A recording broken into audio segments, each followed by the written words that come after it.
नमस्कार.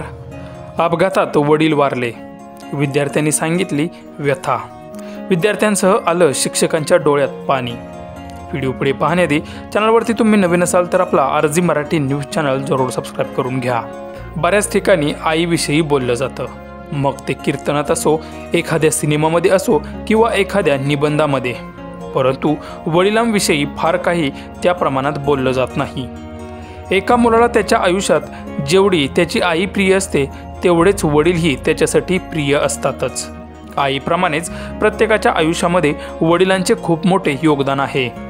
कठोर वागून आपल्या मुलांच्यावर प्रेम करणारा, मुलांच्या चांगल्या आयुष्याचा विचार करणारा आणि कधीही व्यक्त न होणारा वडील प्रत्येकाला समजेलच असं नाही.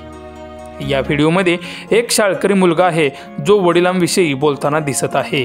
समोर शाळेतील अन्य विद्यार्थी बसून या विद्यार्थ्याचं भाषण ऐकत आहेत.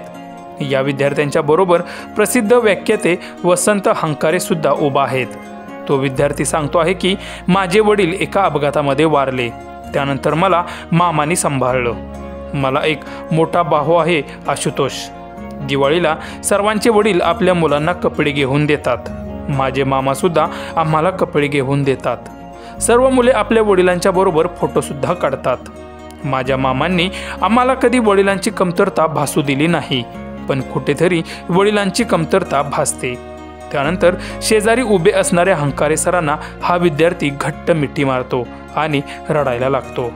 या विद्यार्थ्याचं बोलणं ऐकून बाकीचे विद्यार्थीसुद्धा अक्षरशः रडायला लागतात. माझे वडील वारले, ॲक्सिडेंटमध्ये वारले. त्यामुळे माझी आजी असताना मी कोपरगावला राहिलो, कोपरगावचे प्रॉपर मी.